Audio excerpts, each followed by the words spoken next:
Pada kesempatan kali ini dari 19.20 kita akan memulai dua sesi ya.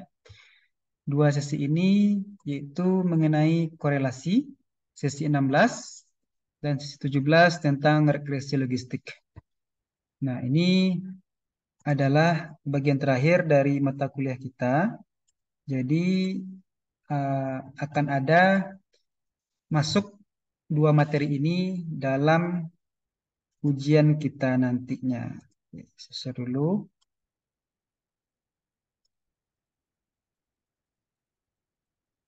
Oke, udah nampak ya share-nya?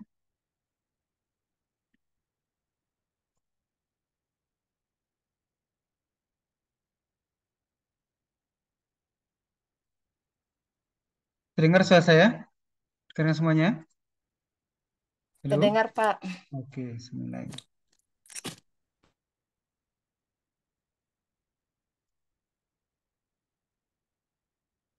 Nah, uji korelasi ya.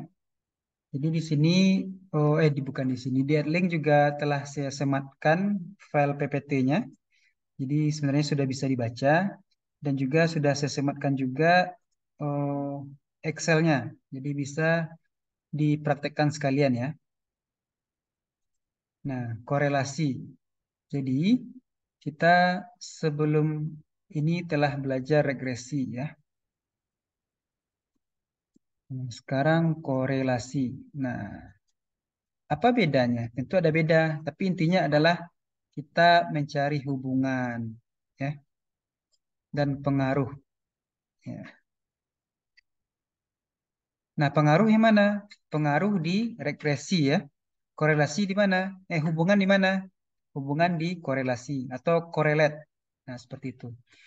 Kenapa kita harus tahu apa itu regresi dan korelasi? Karena terutama dalam aplikasi ya, SPSS atau aplikasi lainnya, bahasa ini akan sering dipakai. Jadi kita harus tahu apa itu hubungan, apa itu pengaruh.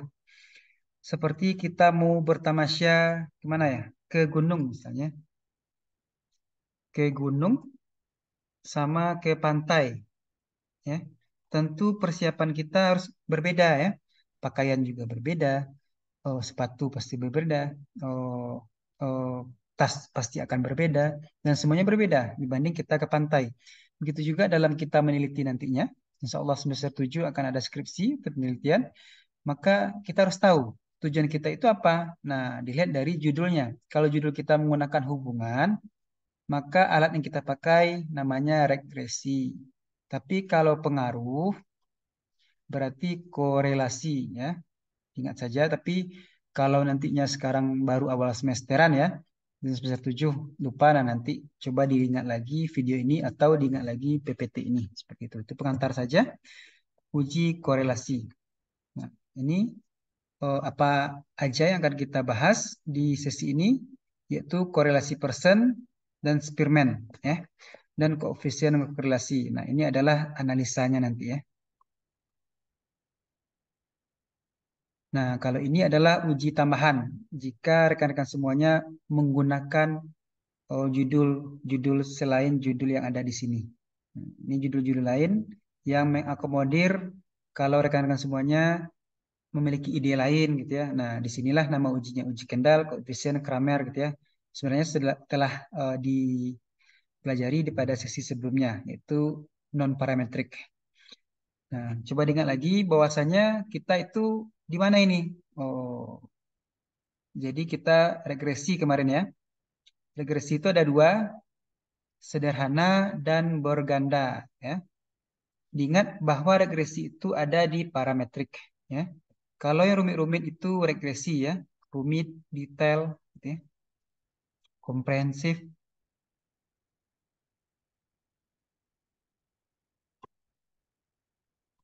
Kemudian yang sederhana itu di non parametrik ya. Kita sekarang berada di mana? Nah, kalau korelasi itu dia berada di mana? Korelasi berada di parametrik ya, di parametrik. Nah,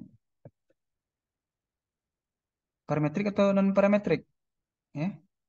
Di parametrik ya. Korelasi itu berada di parametrik.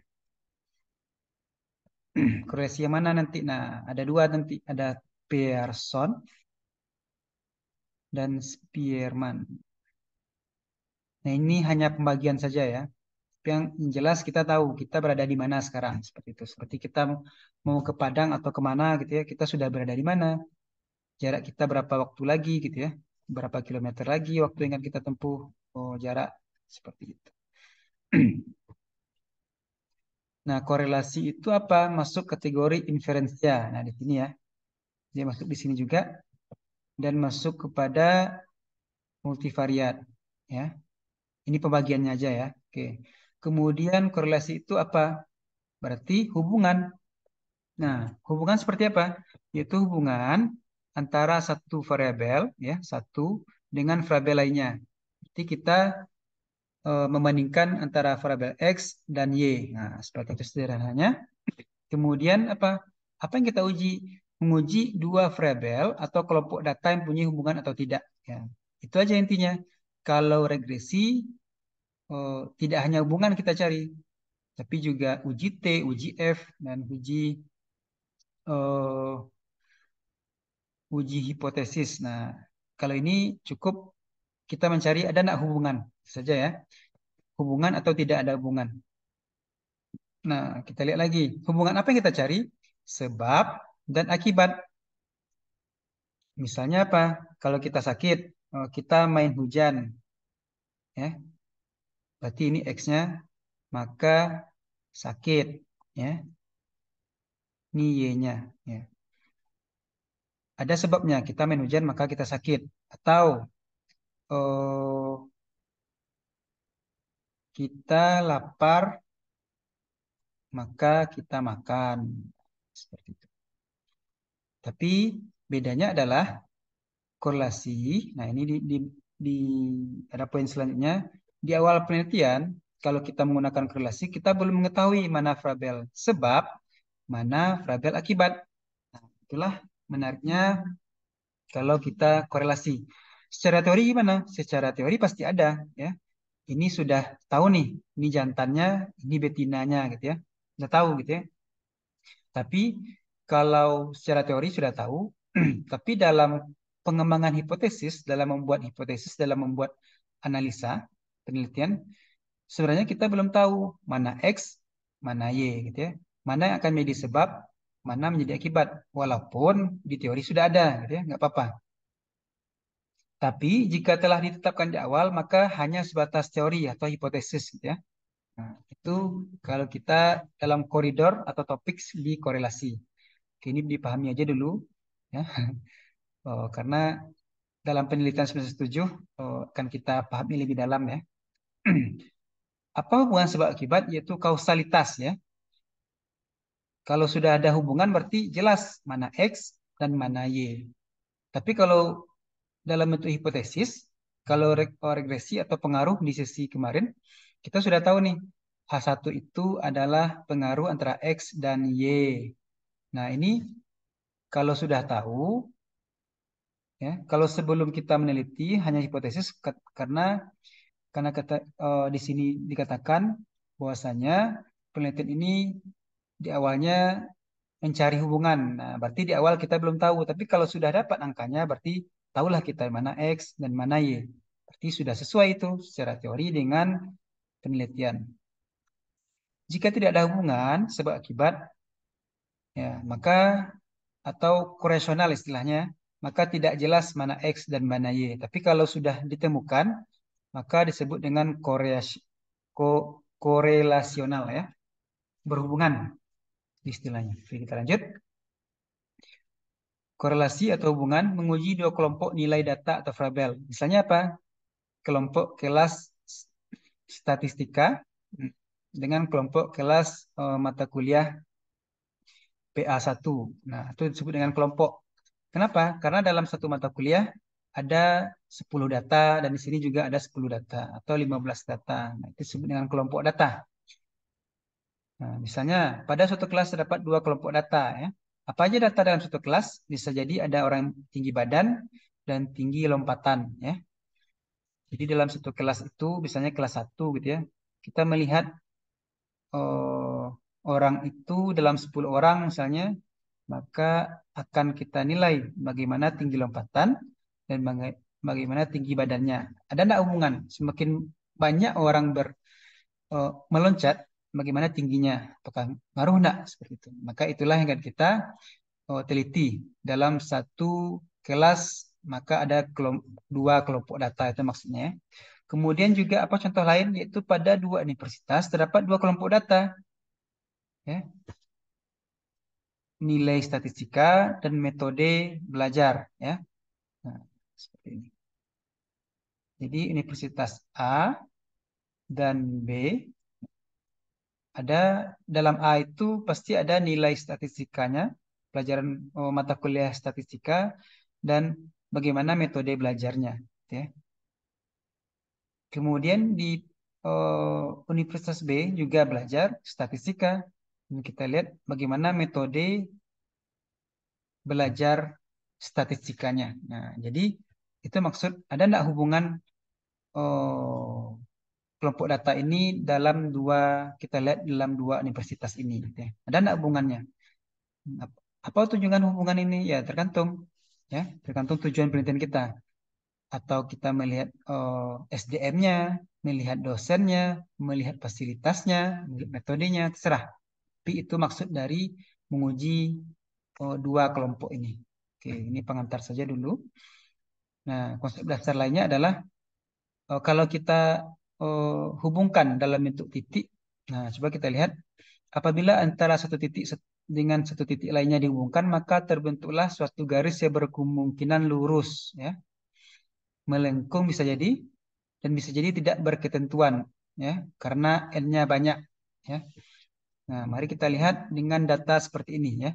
Kalau datanya tinggi loncatan dan tinggi badan, nah di sini kalau menggunakan, ya, oke, ini menggunakan data yang seperti ini, ya. Bisa jadi datanya itu berada di garis, garis kalau saya sebut nih garis R, ya, garis perhubungan.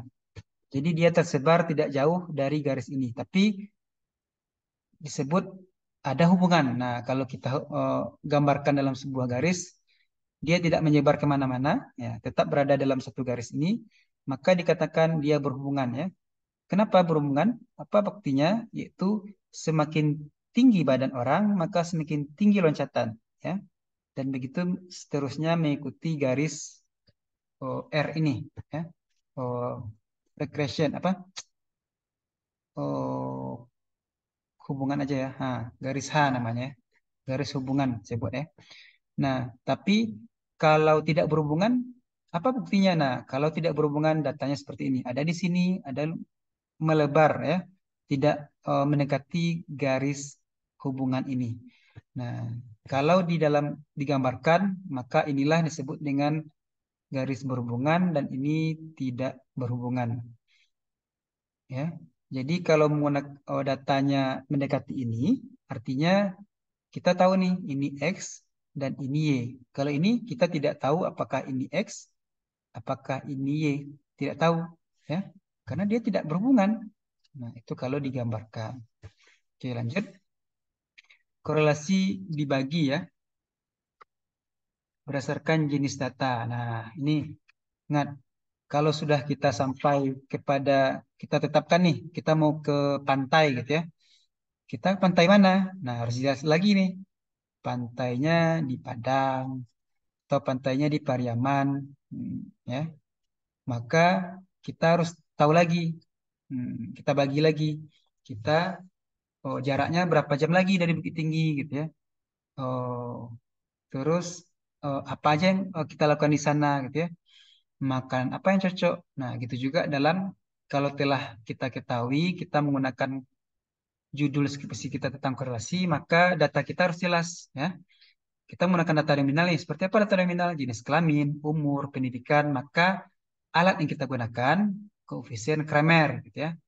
Atau kita mau masak masak ikan, nah, alat kita tentu berbeda dengan memasak ayam panggang gitu, ya. Itu kalau ini contoh ibu-ibu, ya. Nah, kemudian data kita bahan, ya. Bahan yang kita gunakan untuk penelitian kita menggunakan data ordinal ya. Ingat ordinal itu adalah ranking ya. Seperti ranking atau ranking 1, 2, 3 atau pendapatannya tinggi, menengah, rendah. Maka alat ujinya adalah Kendal Tahu dan Spearman ya. Tapi kita akan fokus kepada Spearman saja dulu ya. Karena kebanyakan Kendal Tahu itu di kesehatan. Kalau di ekonomi Spearman. Nah, ini juga banyak digunakan oleh kesehatan ya. Kemudian data kita rasio dan interval. Ingat ya, data rasio itu yang mana ya? Dan interval yang masih ingat di awal-awal itu yang kayak gini ada tangga-tangganya. Nah, data yang paling tinggi itu rasio ya. Dan ini nominal. Oke. Data rasio dan interval. Kalau rasio itu adalah pembagian ya. Misalnya 0,6. Berarti adalah 6 bagi 10. Itu maksudnya ya. Apa contohnya? Suhu gitu ya. Kadar Hb, kadar oksigen, jarak.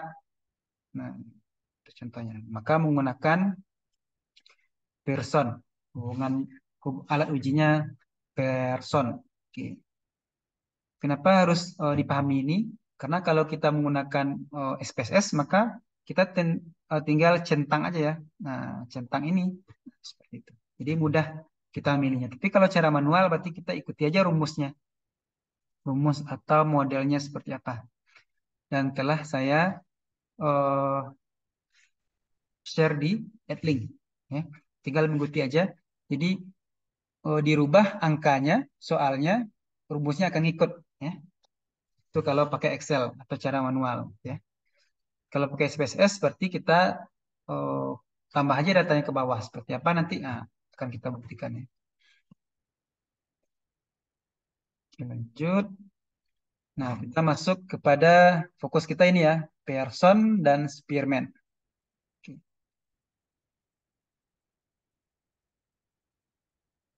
Nah, Pearson itu digunakan untuk data interval seperti pada tugas kita di awal-awal, interval kelas ya, kelas 1 sampai 5.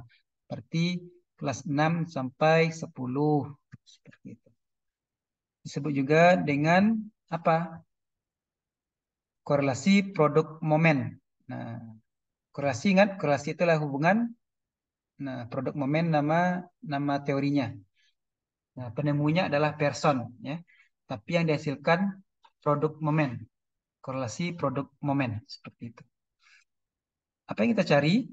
Yaitu hubungan antar variabel harus linear ya. Linear itu apa? Seperti gambar tadi. Semakin bertambah dia semakin naik.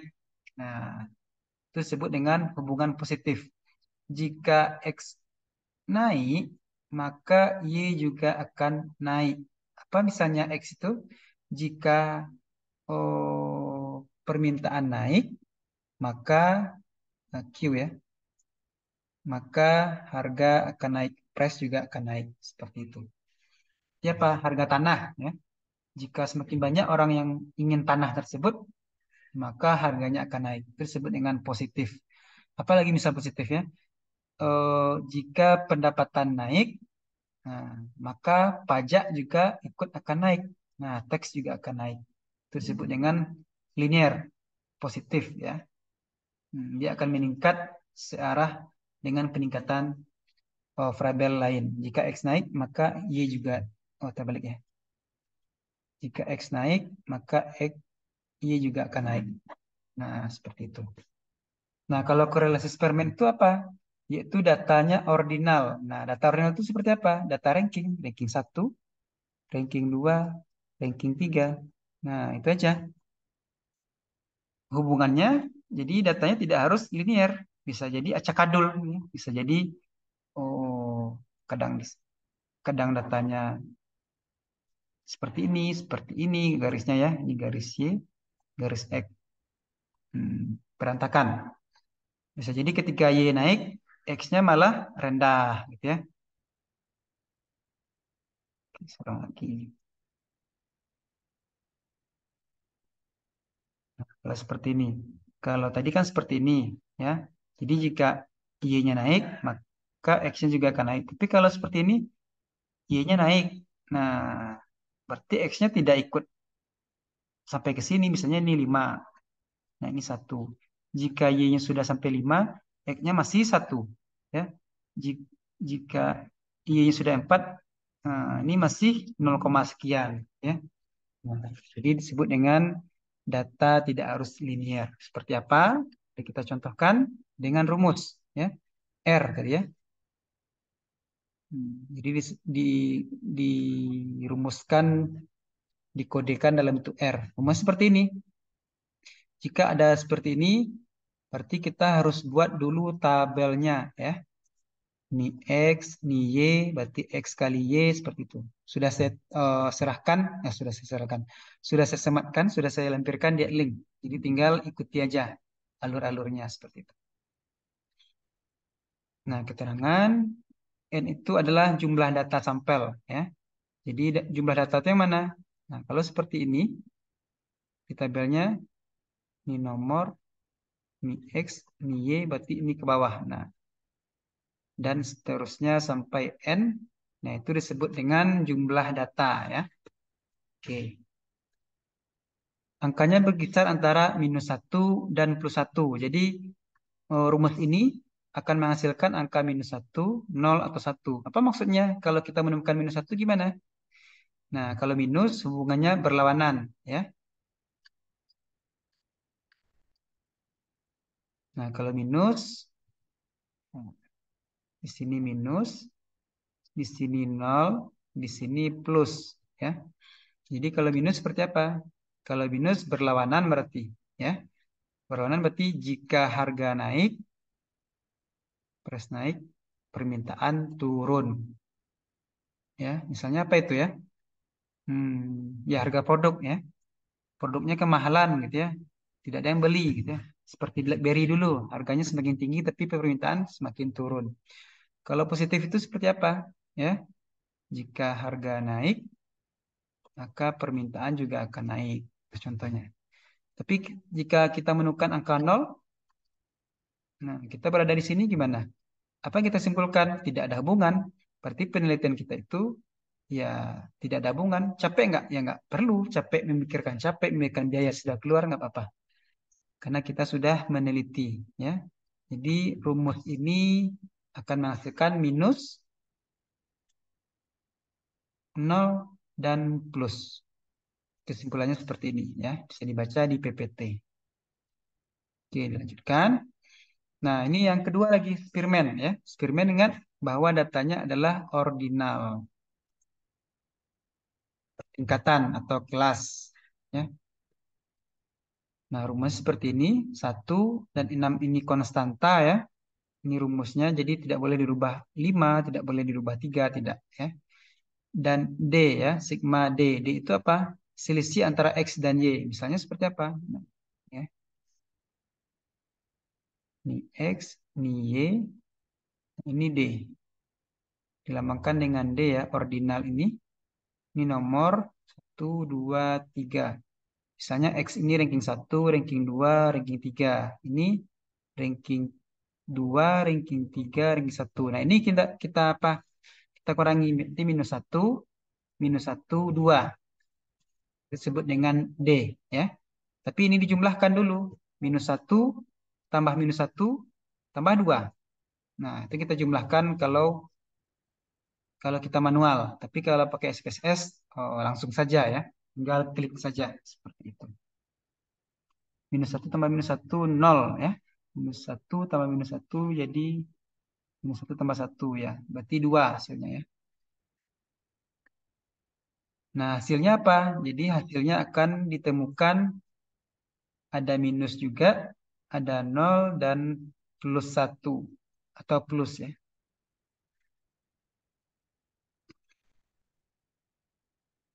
Jika positif, nah tadi ingat ya, kalau tadi kita mencari hubungan searah berlawanan.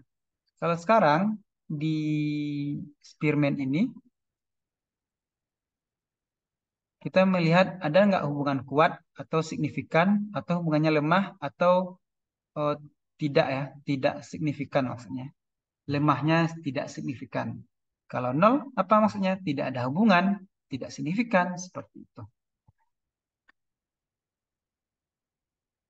Nah, menggunakan kalau kemarin kan kita lihat ada T tabel, F tabel, ya. Di pertemuan sebelum-sebelumnya ya. Z tabel, banyak tabelnya. Jadi apa guna tabel itu ya? Itu membandingkan rumus hasil dengan rumus perhitungan kita bandingkan dengan tabel ya. Apa itu tabel? Yang seharusnya gitu maksudnya, yang idealnya gitu ya. Nah, kenapa harus dibandingkan ya? Jadi setiap rumus itu harus ada pembanding agar akurat seperti itu. Nah, kita lihat kalau ini rumus ini disebut dengan R hitung atau R titik. Nah, ini disebut dengan R tabel. Jadi apa yang kita lihat?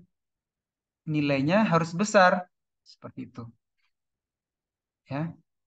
Kalau hipotesis ya, kalau mencari hubungan tadi hanya melihat nilainya minus, nol, dan plus. Dan sekarang kita masuk ke babak lain, yaitu hipotesis. Kita membuktikan teori sama ada dengan penelitian kita atau fakta di lapangan yang telah kita terima. Ya. Kemudian setelah itu R-nya sudah kita ketahui, ya. Kemudian signifikannya, ya. Signifikannya yaitu sig titik atau sig hitung atau sig rumus. Kita bandingkan dengan 0,05. Nilainya harus kecil dari 0,05. 0,05 itu sama dengan apa? 5%. Berarti kita yakin sebanyak 95%. Ini standar aja ya, menggunakan 0,05. Teorinya ada di buku Imam Ghazali ya, ada di RPS. Nah, kemudian kita mencari R tabel ya. R tabel itu seperti apa? N kurang 2 ya. Kemudian lihat alfanya, berarti alfa kita ini ya. 0,05 yang telah dibagi 2 ya. 0,05 bagi 2 berarti 0,025. Itu aturannya kalau kita menggunakan eh, R tabel yang tutel ya. Kita fokus ke tutel aja. Dua, dua ekor ya. N itu tadi saya bilang kalau dia 10 berarti kurang 2 ya. Berarti sama dengan 8. Nah, seperti ini jadinya. 8 kita lihat 0,25. Kenapa? Karena dia two tile 0,5 dibagi 2 dapat 0,025. Nah, kenapa total? Nah, masih ingat? Karena kita tidak membuat hipotesis di awal ada positif, ada negatif, ya. Karena kita mengharapkan hasilnya itu yang positif negatif, bukan di awal kita tentukan positif negatif. Itu bedanya ya. Kalau masih lupa, diingat lagi apa beda total dan non-total. Tapi penelitian akuntansi total ya. Total. Oke. Berapa R tabelnya yaitu 0,6319. Nah, ini diingat ya. Jika data kita 10 orang, maka pembanding kita harus mengalahkan angka ini ya. Berarti kita harus kalahkan nilai R hitungnya 0,7 minimal ya, agar hipotesis kita itu diterima. Nah, seperti ini datanya ada 10 ya. Ini korelasi persen dulu ya. Nah, bagi yang manual silakan X2. X pangkat 2 berapa? Berarti 400. Nah, 3,1 berapa? 18 berapa? 18 kali 18 4. Nah, lanjutkan ya. Oh, berapa itu? 18 kali 18. Nah, ini 225, 20, 400. Ini 100. Ini kalau manual ya. Ini 144. 16, 196 ya. Ya, benar. Cari dulu. 14 kali 18, 324 berarti. 14 kali 14, 196 betul. Oh, ini 16. Silahkan dilanjutkan. Nah, ini kalau kita menggunakan rumus ya, manual ya. 16 kali 16 berapa? 256. 18 kali 18. 324. 12 kali 12, 144. Benar ya? Nah, bisa dilanjutkan. Ya. Nah, X kali Y lagi. Berarti ini. Nah, ini berapa di sini? Ini juga kalikan. Nah, masukkan ke rumus yang korelasi persen tadi. Nah, di sini. Ya, bagi yang cara manual nantinya waktu ujian ya. Oke, ujian sudah saya bilang. Nah, ini tambahan ujiannya ya. Di sini tambahan yang ke, jadi nanti ada 5 soal. Silakan pilih 4 ya. Ini soal yang keberapa itu saya lupa. Tapi ini juga masuk dalam salah satu kisi-kisi kisi-kisi soal ujian nanti.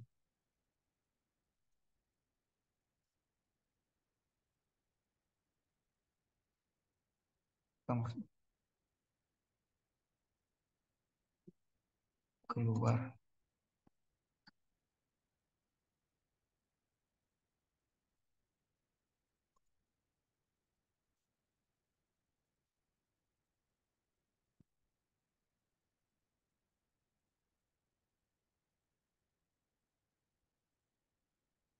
Jadi dua ya. Oke, saya buktikan dengan menggunakan cara Excel ya.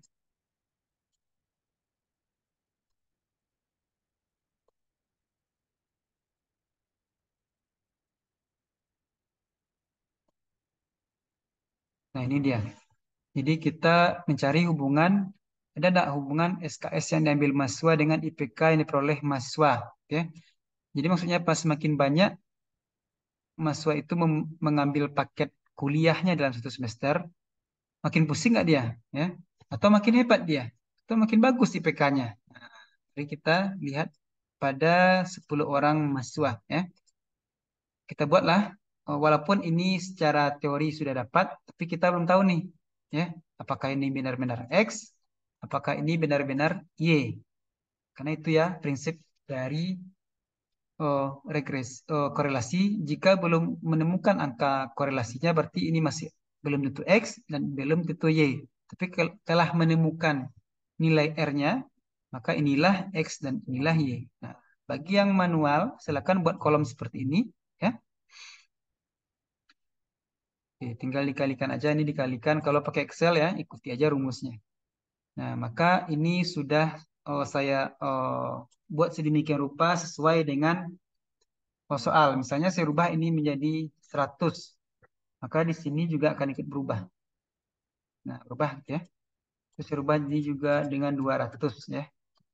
Nah, akan berubah ya. Jadi bagi yang Excel silakan menggunakan ini, dan bagi manual yang tidak memiliki alat bantu laptop atau alat bantu yang lainnya, silakan menggunakan rumus-rumus seperti ini. Tinggal masukkan angkanya saja ya.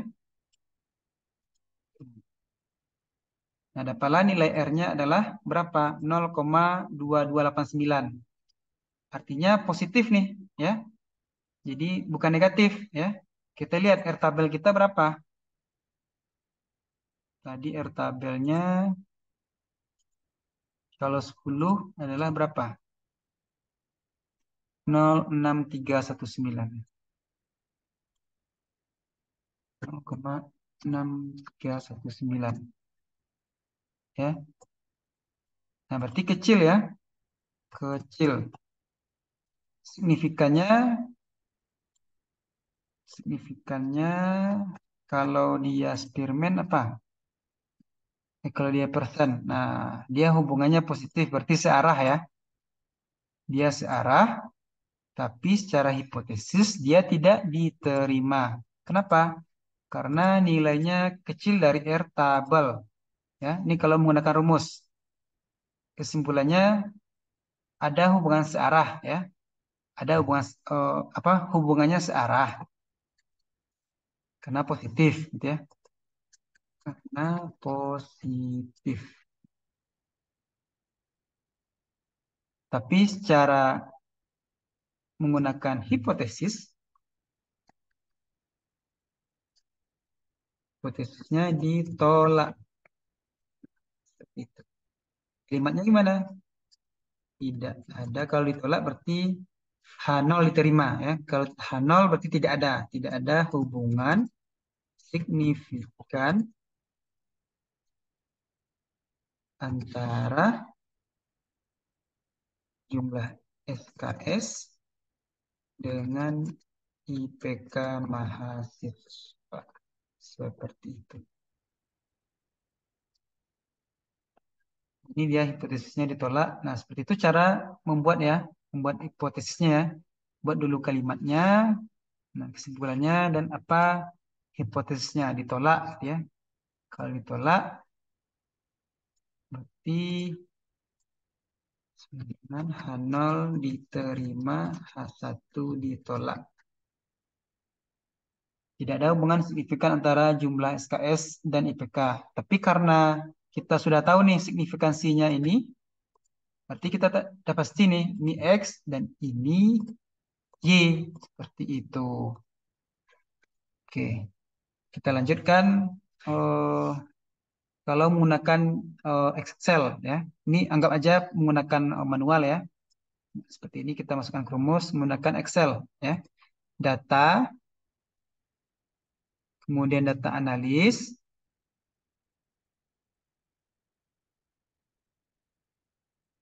Nah, di sini banyak nih regression. Kalau regresi gitu ya, kita apa ada nih? Korelasi ya, hubungan. Nah, ini correlation. Maka harus jelas dulu ya. Kita input rank. Nah, berarti dua ini saja. Oke. Nah, outputnya di sekitaran ini aja ya. Di sekitaran set yang sama saja. Betul nggak sama nak nilainya? Seperti itu. Kita mencari 2289 ini ya. Oke, kita buktikan. Nah, ini dia. Sama ya. Coba kita cari. Sama ada angkanya. Nah, 0,00 sama ya. Kalau menggunakan rumus dan menggunakan Excel sama saja ya. Hasilnya sama saja ya. Kalau menggunakan SPSS gimana? Sudah saya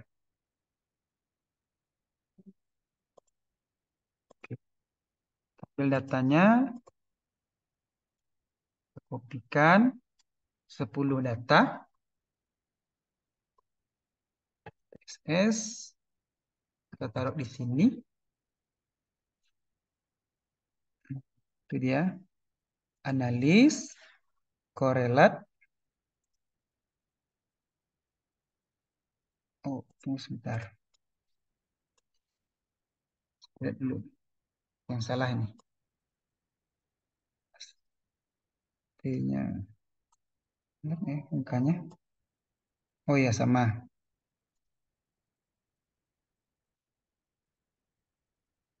Muncul. Analis, korelat, bivariat. Nah, kok muncul ini.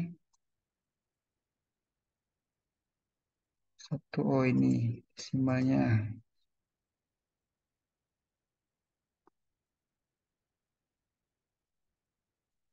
Oke, ini SKS, ini IPK ya. SKS, ini IPK.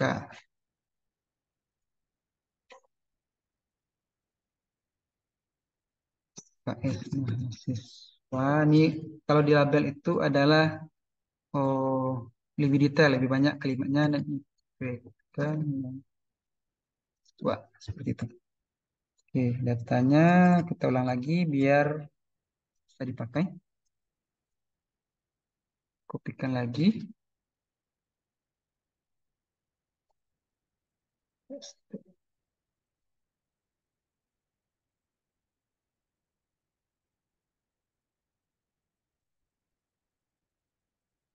Kok gitu ya? Kok dia jadi komanya? Saya setel dulu.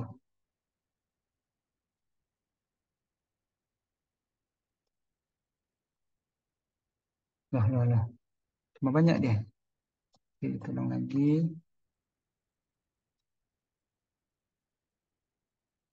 Dia ada 3,1 loh. Kok hilang nih? 3,1.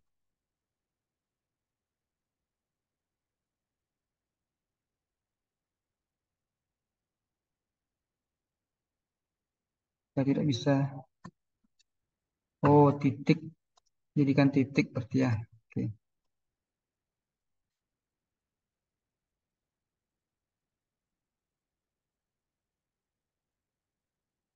Hmm.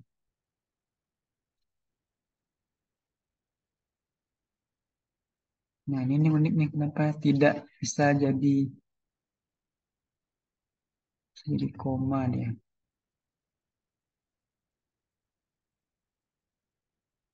Terus manual ya. Oke, 3,1, 4, 2,8.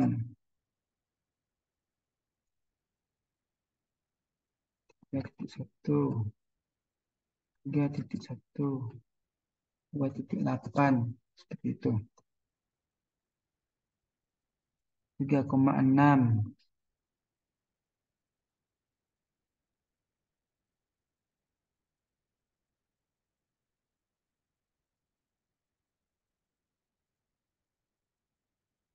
3,2,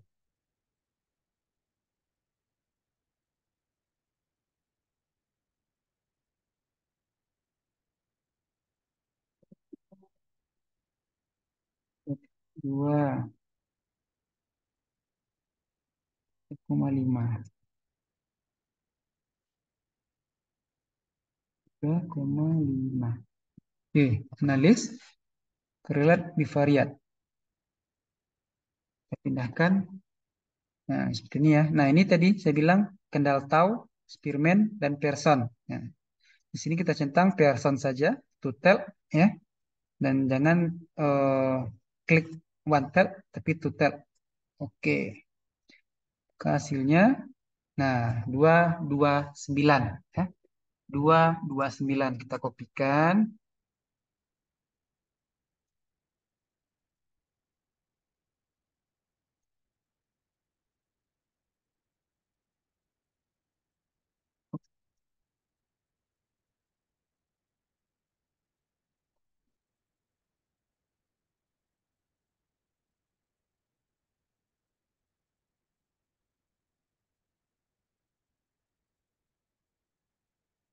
Nah, seperti ini jadinya 229. Nah, sama ya, 22894. Nah, signifikannya lagi. Signifikannya kalau di sini lihat dari R hitung ya. Tapi tadi di sig titiknya harus kita lihat sig titik itu harus kecil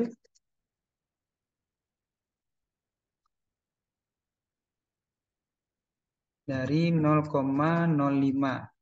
Nah, mari kita lihat. Kecil enggak? Ya, tidak ya, tidak kecil. Makanya ditolak. Jadi bisa dilihat cara penolakan itu bisa dilihat dari R hitung. Kalau R hitungnya sudah ditolak, ya, berarti signya juga akan ikut otomatis menolak juga seperti itu. Oke, saya lanjutkan. Ada pertanyaan? Ini bisa dilihat sudah ada ya di Excel. Coba saya cek. Seharusnya sudah ada itu.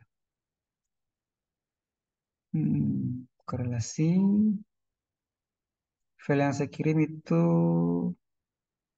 ya ada ya. Ada Excel. File Excel-nya bisa diunduh. Oke.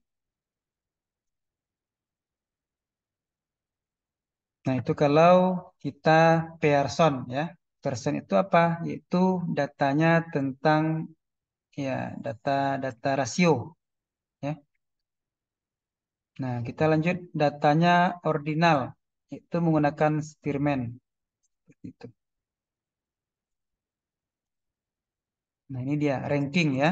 Ranking seperti ini atau di sini juga ada ranking-ranking. Nah, ingat aja kalau sudah ada ranking-ranking berarti Spearman atau jadi waktu ujian nanti saya tidak akan bilang carilah uji Spearman, enggak. Jadi soalnya cerita oh ini Spearman loh. Nah, ini correlation person loh, ini regresi loh. Nah, jadi kita harus tahu karena teorinya sudah ada saya berikan di PPT atau saya jelaskan. Tapi sebelum ujian ini, ujian kita minggu depan ya, masih boleh bertanya. Ini apa maksudnya atau videonya juga perlu. Oke, saya upload juga nanti ya. Jadi sekarang ini kita satu sesi dalam satu sesi dua absen dan dua topik langsung ya. Oke, kita lihat kalau person ya. Kalau menggunakan person, nah berarti ini dikurangi dulu. 1 kurang 10 berarti -9. Nah, ini kita pangkatkan 81. Nah, ini 2 kurang 7 berarti -5. Berarti 25. 3 kurang 8 berapa? 5. Jadi dia mencari hubungan antara ada enggak hubungan ranking tes masuk perguruan tinggi dengan ranking di kelas waktu dia SMA, ya. Ada orang juara nih di SMA, tapi waktu dia tes SPMB apa nama sekarang? SNMPTN ya. SNMPTN rankingnya turun gitu ya. Dia waktu di SMA ranking 10, tapi tes masuk perguruan tinggi ranking 1. Kenapa itu? Apa hubungannya? Ada enggak hubungannya? Atau dia belajar? Nah, seperti itu. Ini -5 berarti 25. Sampailah ke bawah. Nah, masukkan ke rumus Spearman ya. Nah, masukkan ke rumus ini. Oke.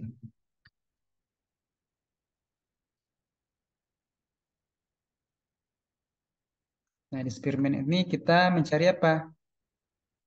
Yaitu mencari kuat enggak hubungannya atau lemah. Seperti itu. Tetap hipotesisnya juga mengikuti ini. Ya.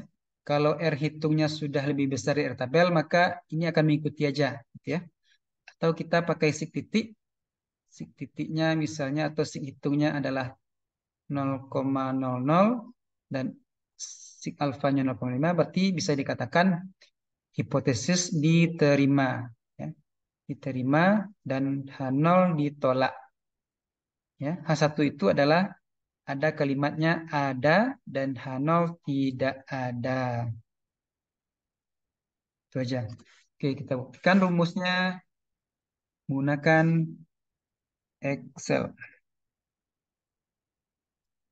Nah, ini Spearman ya. Ini sudah saya kurangi-kurangi seperti itu. Kurangi aja. Walaupun dia minus, ya, tidak masalah. Oh ya, yang dikurangi itu adalah Y dulu ya. Y dulu baru X. Nah, ini contohnya 10 kurang 1 9. Tadi salah salah saya. Jadi tadi saya kurangi 1 kurang 10 -9. Walaupun hasilnya ini seperti ini, tetap 81 karena dia minus kali minus plus ya. Nah, ini rumusnya 6 konstantanya ini 270. Ini sudah link ya. Jadi kalaupun dirubah nantinya waktu ada soal ikuti aja ini. Kalau ini jadi 100 gitu ya. Nah, dia akan berubah ya. Tinggal dipraktekkan aja nanti kalau menggunakan laptop ya atau komputer atau PC. Nah, di sini nilainya minus 636. Kalau menggunakan Excel juga sama, minus 636. Kalau minus apa maksudnya? Minus itu di uji ini adalah Spearman ya. Kalau minus berarti lemah, tidak ada hubungan antara ranking waktu kelas masuk, bukan artinya jika X naik Y turun ya, berarti ini lemah maksudnya. Nah, jadi hubungannya lemah, tidak ada hubungan ya, tidak ada hubungan eh, tes masuk waktu SPMB atau 6 PTN dengan ranking kelas di SMA dulu. Nah, itu maksudnya. Jadi kesimpulannya seperti ini.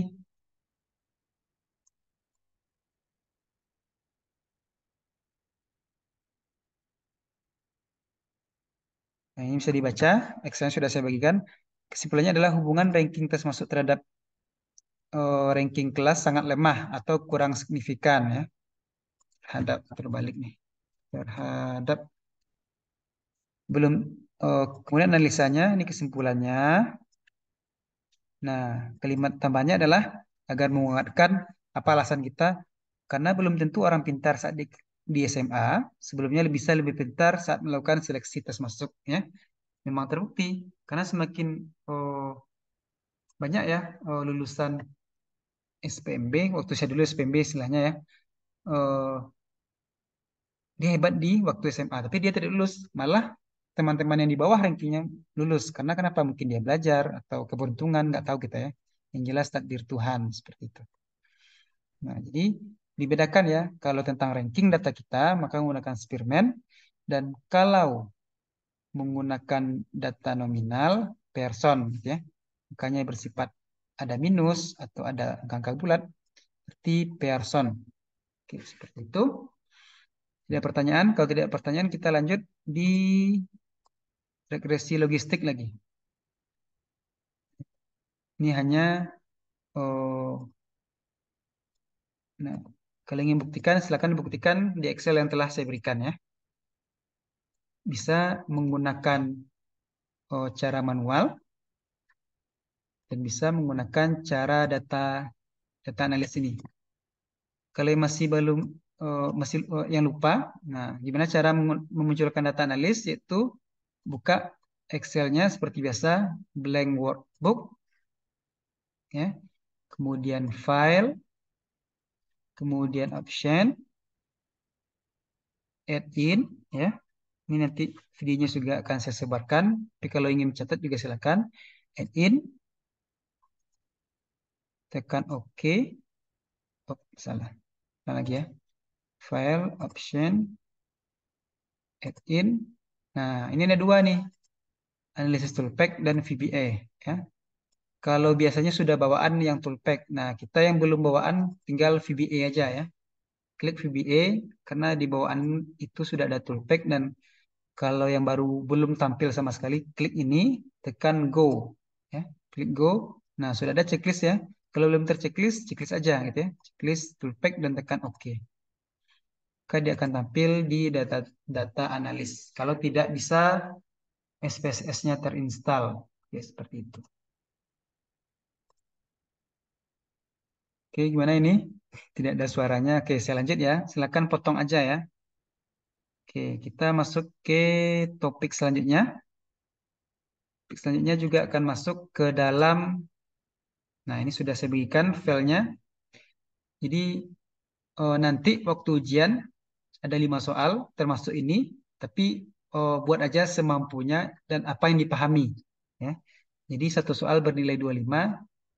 Kalau pahamnya sesi 17 silakan buat. Ya. Tidak tidak apa tidak berurutan, tidak harus berurutan mengerjakannya seperti itu. Oke, selanjutnya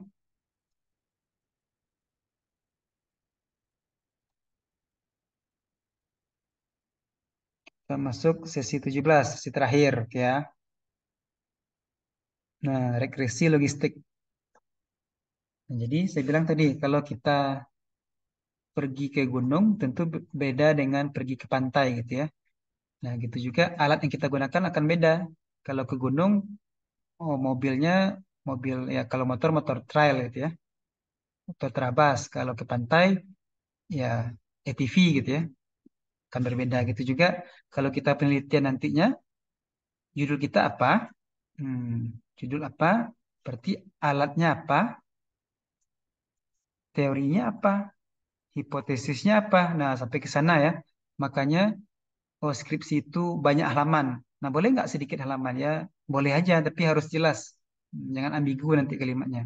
Karena semakin banyak halaman, misalnya 100 gitu ya. Tapi hasilnya sama aja. Di halaman 1 itu juga kalimatnya. Halaman 3 itu juga bagus. Rata-rata aja 50 gitu ya, 60. Tapi semuanya sudah tercakupi. Ada teorinya, hipotesis, dan sebagainya. Nah, itu pembuka saja. Saya lanjutkan. Uji regresi logistik. Nah, kita sebenarnya sudah belajar regresi di sesi sebelum ini, yang mana regresi itu adalah Y sama dengan A tambah BX. Itu kalau sederhana. Kalau regresi berganda, A tambah BX1 artinya variabel X1, variabel X yang pertama, dan BX2, dan N tambah N. Banyak variabelnya lagi, seperti itu. Itu kalau berganda. Sekarang uji regresi logistik. Apa itu regresi logistik? Nah, konsep dasarnya seperti apa? Nanti juga ada odds ya, analisa odds. Nah, regresi itu ada sederhana, betul ya? Ini sama dengan A bagi X. berganda Y sama dengan A tambah PX1 tambah PX2 logistik. Nah, seperti apa logistik? Nah, di sini kita membahas tentang logistik. Oke, regresi logistik adalah suatu jenis regresi dengan data yang dianalisis berjenis kategorik. Nah, apa itu kategorik? Itu satu dan nol. Misalnya kita menemukan data kita pemilih ya, pemilih presiden A, ada pria dan wanita. Pria kita kasih satu dan wanita kita kasih nol. Nah, itu disebut dengan kategorik dikotomis ya, dikotomi atau dibagi dua. Hmm, dikotomi seperti itu. Tapi hanya dua kategori saja, tidak ada oh, ya pria itu dan wanita, jangan ada yang lain-lain ya, karena di Islam cuma ada pria dan wanita seperti itu. Variabel dikotomik itu ada hanya hanya pada di independen boleh dan di dependen juga boleh. Di X juga boleh dan di Y juga boleh. Analisis reduksi ini biasanya dilakukan untuk mengetahui ada atau tidaknya hubungan dua variabel ya. Jadi kita selain mencari X terhadap Y, tapi juga bisa Y pada X apakah saling berhubungan dan saling mempengaruhi ya. Regresi logistik biasanya dilakukan untuk membandingkan antara dua kategori dalam satu variabel. Nah, ini apa lagi nih? Jadi jika X itu angkanya dalam bentuk jutaan ya dan Y jadi judulnya misalnya adalah pengaruh pendapatan terhadap eh, gender ya, pria dan wanita. Mana yang banyak? Mana yang besar pendapatan pria kah atau wanita kah? Nah, itu kita cari. Hmm, kita cari pengaruhnya, kita cari hubungannya seperti itu. Nah, seperti itu. Kalau di bidang kesehatan, nah ini mencari paparan ya. Paparan ada enggak pengaruh oh, apa kemarin COVID terhadap paru gitu ya, terhadap jantung. Nah, kita fokus ke akuntansinya saja. Nah, kalau di regresi sederhana dan berganda, kita akan rumit ya. Kalau di sini tidak perlu rumit ya, tidak perlu merisaukan. Karena apa?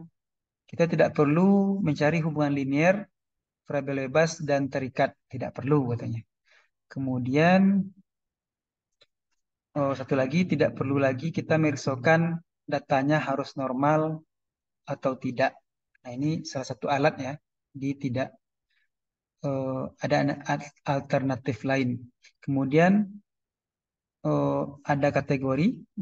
Kemudian variabel X-nya boleh menggunakan satu atau nol atau di Y-nya juga boleh satu atau nol. Tapi kalau di regresi sederhana, X-nya dan Y-nya berarti di sini harus nominal dan di sini juga harus nominal gitu ya. Tapi di sini boleh sini nominal dan di sini boleh data ranking atau ordinal atau kategorik. Kalau di sini, kalau di regresi ya, regresi sederhana maupun berganda, harus satu ya, di sini harus nominal, dan di sini juga harus nominal. X-nya juga nominal, Y-nya juga harus nominal. Atau di sini ordinal, di sini juga harus ordinal. Kalau di sini boleh, di logistik ini, di X-nya boleh tidak tidak harus sama, termasuk.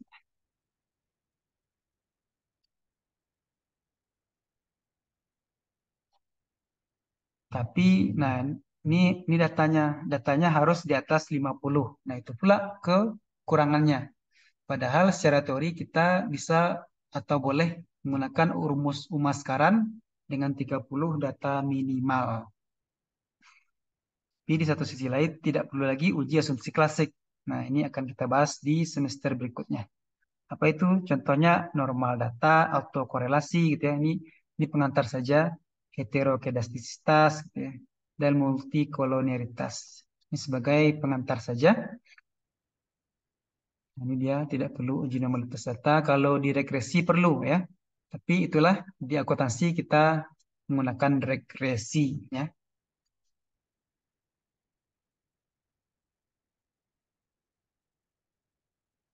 Ini contohnya bisa dibaca ya. Seorang dokter ingin mengetahui apakah probabilitas. Jadi kalau dalam soal nanti saya bilang probabilitas berarti artinya hipotesis ya. Mengetahui hipotesis seorang pasien tersangkut penyakit jantung. Nah, ini penelitinya mengatakan ini Y loh gitu ya. Dapat diprediksi dengan X. Nah, apa prediksinya? Penyakit jantung itu disebabkan oleh tekanan darah, ya, kolesterol, kalori yang dimakan, bisa jadi jenis kelamin. Mana yang banyak penderita jantung itu laki-laki atau perempuan, atau gaya hidup, suka lembur, oh, suka merokok, dan tidak berolahraga tersebut dengan gaya hidup, ya. Jadi Y-nya cuma satu, yaitu penyakit jantung. Nah, X-nya banyak ya. Tekanan darah, kolesterol, kalori, jenis kelamin, dan gaya hidup. Nah, ini kategorinya. X-nya di kategorikan, gitu ya. Kita, tapi tetap hanya dikotomi satu atau dua. Jadi kita pilih nih, diprediksi dengan tekanan darah atau hanya darah kadar kolesterol. Kita pilih saja dari pengaruh satu, dua, tiga, 4, 5, 6. Dari 6 faktor ini, kita pilih dua saja. Nah, atau dalam bentuk akuntansi, seorang auditor ingin menentukan probabilitas atau hipotesis ya, sebuah perusahaan yang akan bangkrut dengan melihat apa? Rasio keuangan, ukuran perusahaan, inflasi, tingkat hutang, atau kondisi global. Seperti itu. Ya cukup rumit ya, ini ya. Nggak apa-apa. Silakan dipilih aja nanti mana yang bisa. Tapi kalau soalnya ada 5, wajib dipilih 4. Satu soal bernilai 25. Kalau 3 saja sudah 75 itu ya. Ditambah dengan UTS. Nah, oke lah. Saya janji kalau kuliah sama saya minimal adalah B ya. Tidak masalah. Kalau rajin berarti ya A. Saya tidak segan-segan memberi nilai A. Nah, ini modelnya. Kalau model regresi berganda, Y sama dengan A tambah BX1 tambah BX2 tambah N dan tambah E. Nah, seperti itu ya. Tapi kalau ini modelnya itu, nah, kita menguji ini dengan apa? Uji F ya. Tapi kalau model ini menggunakan uji D namanya, statistik devian atau oke, goodness of fit ya. Kemantapan dari model. Kalau di apa uji F namanya di sini uji D. Itu apa? Yaitu sudah baik atau belum. Nah, sama saja ya uji F juga gitu. Kalau kita untuk menguji hipotesis atau model kita menggunakan uji F, tapi di sini uji D namanya. Nah, hipotesisnya cuma seperti ini ya. Apakah model sesuai? Model tidak sesuai. Itu aja. Oke, ini bisa dibaca. Oh, atau gimana ya? Tidak usah aja ya. Saya kurangi aja. Ini nggak usah, ini rumit ya. Oh, yang penting tahu aja. Jadi ada analisa lain. Nah, jadi saya ulangi lagi. Nah, ini masih banyak ya. Ini cukup tahu aja. Kalau kalau ingin lebih detail lagi nggak apa-apa. Oh, silakan ditanyakan gimana caranya. Tapi soalnya nanti 4 minggu depan ya. Nggak jadi 5, 4 saja. Oh, sesinya setelah UTS sampai sesi berarti UTS 10 sampai sesi 16. Nah, sesi yang 17 sekarang tidak masuk. Nah, itu aja ya. Udah cukup lama. Oh, nanti kata Pak Furkan mabuk mabuk ilmu nanti. Bukan, bukan kita tidak perlu banyak-banyak oh, ujian nanti ya. Susah ujiannya. Jadi intinya sesi 10 sampai sesi 16. Itu apa aja itu ya? Ada non parametrik, parametrik, regresi, korelasi. Nah ya, ada 4 ya. Betul ya? Oke, ada 4 topik yang akan kita ujiankan minggu depan. Oke, karena bulan Agustus sudah harus diupload nilainya ya. Jadi bulan Agustus itu rekan-rekan semuanya sudah libur. Oke, itu saja dari saya.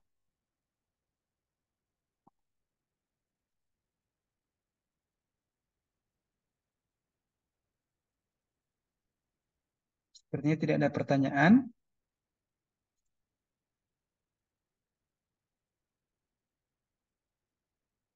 Oke, itu saja untuk semester ini. Jangan ketemu lagi sama saya di mata kuliah yang sama.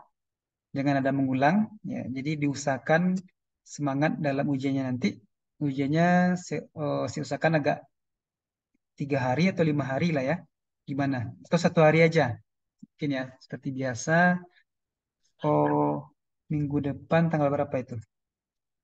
Minggu depan tanggal 27. 27 berarti kalau Agus tanggal 1. Nah, ini Agus ini udah harus upload. Gini aja, saya buat tanggal 27 mulai ujiannya, upload batas upload sampai 31 ya. Tapi kalau diusahakan cepat ya. Nah, tapi kalau masih minta waktu tambahan sampai tanggal 3 ya gimana lagi gitu ya. Kan saya minta dispensasi kepada ketua prodi kita atau fakultas. Boleh nggak ditambah lagi upload filenya. Tapi saya usahakan bisa lah ya. Itu saja dari saya. Mohon maaf selama semester ini ada kekurangan. Yuk gimana? Tidak ada ya berarti ya. Cukup, Pak. Ya, itu Cukup. saja. Semoga sukses ujiannya, tapi yang jelas minimal sama saya sudah B itu. Tidak, saya tidak pelik nilai karena buat apa mengulang dengan saya lagi ya, nggak usah mengulang. Oke, sampai jumpa di semester berikutnya dengan mata kuliah yang lain ya. Assalamualaikum warahmatullahi wabarakatuh. Waalaikumsalam. Waalaikumsalam Waalaikumsalam warahmatullahi warahmatullahi wabarakatuh. wabarakatuh.